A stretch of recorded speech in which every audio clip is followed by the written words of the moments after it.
மசோதாக்கள் மீது தான் முடிவெடுக்க காலக்கெடு நிர்ணயிக்க முடியுமா என உச்சநீதிமன்றத்திடம் விளக்கம் கோரியுள்ள குடியரசுத் தலைவர் திரௌபதி முர்மு 14 கேள்விகளை முன்வைத்துள்ளார். தமிழ்நாடு சட்டப்பேரவையில் நிறைவேற்றப்பட்ட மசோதாக்களை ஆளுநர் கிடப்பில் போட்டது தொடர்பான வழக்கை விசாரித்த உச்சநீதிமன்றம் மசோதாக்கள் மீது ஆளுநர் 1 மாதத்திற்குள்ளும் குடியரசுத் தலைவர் 3 மாதத்திற்குள்ளும் முடிவெடுக்க காலக்கெடு நிர்ணயித்து உத்தரவிட்டது.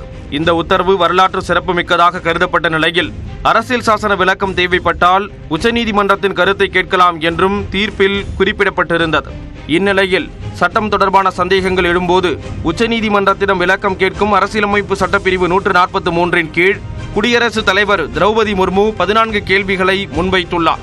அதில் அரசியலமைப்பு சட்டப்பிரிவு 200 கீழ் மசோதாக்கள் மீது முடிவெடுக்க ஆளுநருக்கு என்னென்ன அதிகாரங்கள் வழங்கப்பட்டுள்ளன என்று வினவியுள்ளார். அனைத்து வகையான அதிகாரங்களை பொறுத்தவரையில் அரசின் ஆலோசனைக்கு ஆளுநர் கட்டுப்பட்டவரா என்றும் குடியரசுத் தலைவர் கேள்வி எழுப்பியுள்ளார். மசோதாக்கள் மீது முடிவெடுக்க குடியரசுத் தலைவர் மற்றும் ஆளுநருக்கு அரசியலமைப்பு சட்டப்பிரிவில் வழங்கப்பட்டுள்ள அனைத்து வாய்ப்புகளுக்கும் உச்சநீதிமன்றம் காலக்கெடுவை நிர்ணயிக்க முடியுமா என வினவியுள்ளார். மேலும் குடியரசுத் தலைவர் மற்றும் ஆளுநர் எவ்வாறு செயல்பட வேண்டும் என்பதை உச்சநீதிமன்றம் பரிந்துரைக்க முடியுமா என்றும் திரௌபதி முர்மு கேள்வி எழுப்பியுள்ளார். குடியரசுத் தலைவர் மற்றும் ஆளுநர் தங்கள் அதிகாரங்களுக்கு உட்பட்டு மேற்கொள்ளும் செயல்களுக்கு நீதிமன்றத்தில் பொறுப்பாக மாட்டார்கள் என்ற அரசியலமைப்பு சட்டப்பிரிவு 361 மசோதாக்களுக்கு ஒப்புதல் வழங்கும் விவகாரத்திற்கு செல்லுபடியாகாதா என்றும் வினவியுள்ளார். குடியரசுத் தலைவர் மற்றும் ஆளுநரின் முடிவுகளை தனது சிறப்பு அதிகாரமான சரத்து 142 கீழ் உச்சநீதிமன்றத்தால் மாற்ற முடியுமா என்று கேள்வி எழுப்பியுள்ள திரௌபதி முர்மு மாநில சட்டப்பேரவையில் நிறைவேற்றப்படும் மசோதாக்களை ஆளுநரின் ஒப்புதல் இன்றி சட்டமாக்க முடியுமா என்றும் விளக்கம் கோரியுள்ளார். மேலும் உச்சநீதிமன்றத்தின் சிறப்பு அதிகாரமான 142 தற்போதைய சட்டத்தை நடைமுறைப்படுத்துவதற்கு மட்டுமா அல்லது ஏற்கனவே அரசியலமைப்பின்படி உள்ள நடைமுறைக்கு முரணான உத்தரவை பிறப்பிக்கவும் பயன்படுத்த முடியுமா என்று அவர் வினவியுள்ளார். சரத்து 145 3 உட்பிரிவின்படி அரசியலமைப்பு விளக்கம் தொடர்பான வழக்கை குறைந்தபட்சம் 5 நீதிபதிகள் கொண்ட அமர்வுக்கு உச்சநீதிமன்றம் அனுப்புவது கட்டாயமில்லையா என்றும் குடியரசுத் தலைவர் கேள்வி எழுப்பியுள்ளார். இந்நிலையில் சீராய்வு மனு தாக்கல் செய்தால் இது தொடர்பான தீர்ப்பு வழங்கிய அமர்வை விசாரிக்கும் என்பதால் அரசியல் சாசன பிரிவு 143 பயன்படுத்தி குடியரசுத் தலைவர் வாயிலாக மத்திய அரசு உச்சநீதிமன்றத்தை அணுகியுள்ளது.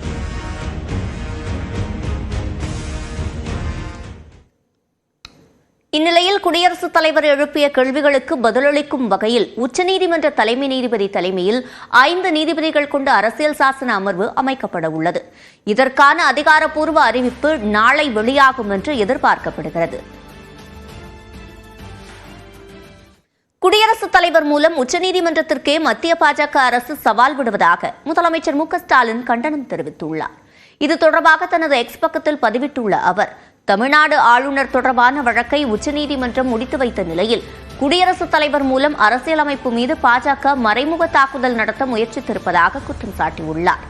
இதன் மூலம் மக்களின் விருப்பத்திற்கு மாறாக பாஜகவின் கட்டளைக்கு இணங்க ஆளுநர் செயல்படுவது வெட்ட வெளிச்சமாகி இருப்பதாக முதலமைச்சர் குறிப்பிட்டுள்ளார். மேலும் அரசியலமைப்பிற்கு இறுதி விளக்கம் அளிக்கும் உச்சநீதிமன்றத்திற்கே மத்திய பாஜக அரசு சவால் விடுத்திருப்பதாக மு.க.ஸ்டாலின் குற்றம் சாட்டியுள்ளார். மசோதாக்கள் மீது முடிவெடுக்க ஆளுநருக்கு காலக்கெடு நிர்ணயிப்பதை தடுப்பது ஏன் என்றும் முதலமைச்சர் வினவியுள்ளார். மசோதாக்கள் மீது ஆளுநர் எவ்வித முடிவும் எடுக்காமல் காலம் தாழ்த்துவது சட்டப்படி சரி என்று நிரூபிக்க பாஜக முயற்சிக்கிறதா என்றும் மு.க.ஸ்டாலின் கேள்வி எழுப்பியுள்ளார்.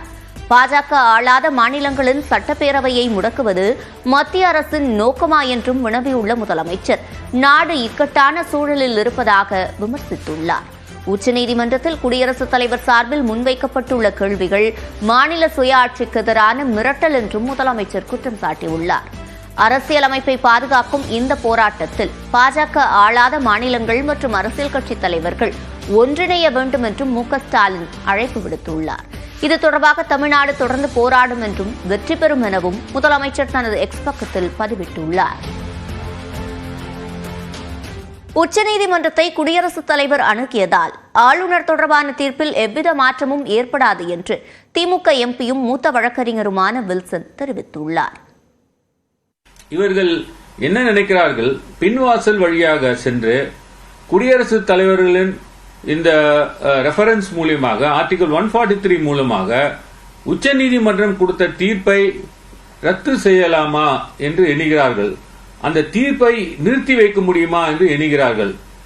எனக்கு தெரிந்த வரைக்கும் உச்சநீதிமன்றம் பல்வேறு தீர்ப்புகள்ல ஒன்ஸ் உச்சநீதிமன்றம் தீர்ப்பு கொடுத்த பிறகு அட்வைசரி ஜூரிஸ்டிக்ஷனை யூஸ் பண்ணி கொடுத்த தீர்ப்பை ரத்து செய்ய முடியாது, நிறுத்தி வைக்க முடியாது, அதை செட்டிசைடும் பண்ண முடியாது, அதை ஓவர்லுக்கும் பண்ண முடியாது. கிட்டத்தட்ட 15 தடவை பிரசிடென்ஷியல் ரெஃபரன்ஸ் அணுகி இருக்கிறார்கள். அதுல சில ரெஃபரன்ஸ்லாம் உச்சநீதிமன்றமே நான் தர முடியாதுன்னு கூட திருப்பி அனுப்பியிருக்கார்கள். ஆனால் ஒன்று மட்டும் நிச்சயம், ஒரு தீர்ப்பு இருக்கும் பொழுது இது போன்ற அட்வைசரி ஜூரிஸ்டிக்ஷன் மூலமாக அந்த தீர்ப்பை ரத்து செய்வதோ செயல் இழக்க வைப்பதோ அது செய்ய முடியாது என்று உச்சநீதிமன்றமே காவேரி வழக்குல சொல்லியிருக்காங்க. உதகை அரசு தாவரவியல் பூங்காவில் 127வது மலர் கண்காட்சியை முதலமைச்சர் மு.க.ஸ்டாலின் ரிப்பன் வெட்டி தொடங்கி வைத்தார். நீலகிரி மாவட்டம் உதகையில் கோடை காலத்தில் ஆண்டுதோறும் மலர் கண்காட்சி நடைபெறும். இந்நிலையில் உதகைக்கு சுற்றுப்பயணம் சென்றுள்ள முதலமைச்சர் மு.க.ஸ்டாலின் 127வது மலர் கண்காட்சியை ரிப்பன் வெட்டி தொடங்கி வைத்தார்.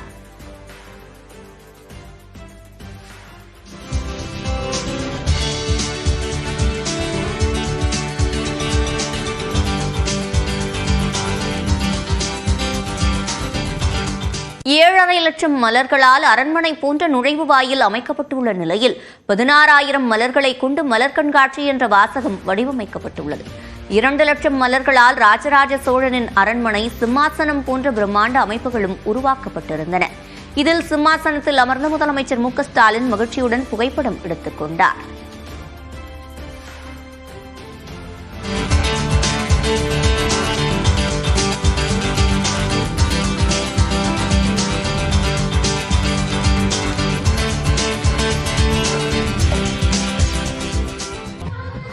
மலர் கண்காட்சியை முதலமைச்சர் பார்வையிட்ட நிலையில் தொடக்க விழாவையொட்டி பல்வேறு கலை நிகழ்ச்சிகளுக்கு ஏற்பாடு செய்யப்பட்டிருந்தது.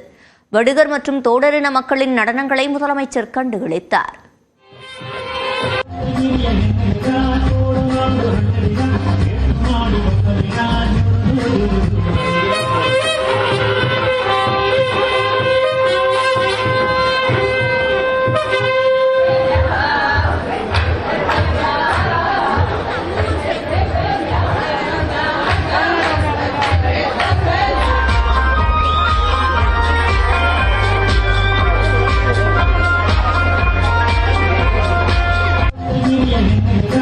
வரும் 25ஆம் தேதி வரை 11 நாட்களுக்கு நடைபெறும் மலர் கண்காட்சியை காண பெரியவர்களுக்கு 125 ரூபாயும், சிறியவர்களுக்கு 75 ரூபாயும் கட்டணம் நிர்ணயிக்கப்பட்டுள்ளது.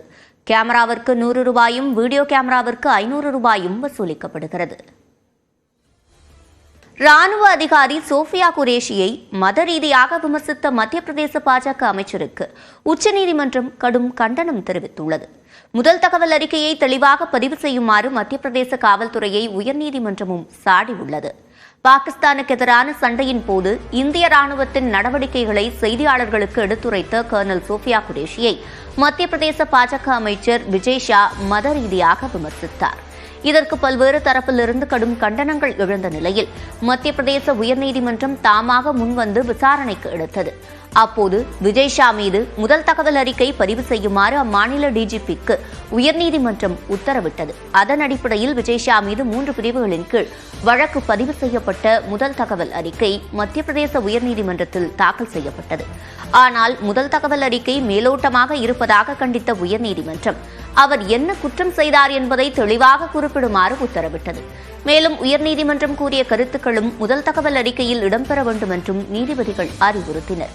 இவ்வழக்கின் விசாரணையை நீதிமன்றமே கண்காணிக்கும் நிலைக்கு தள்ளியிருப்பதாகவும் நீதிபதிகள் குறிப்பிட்டனர்.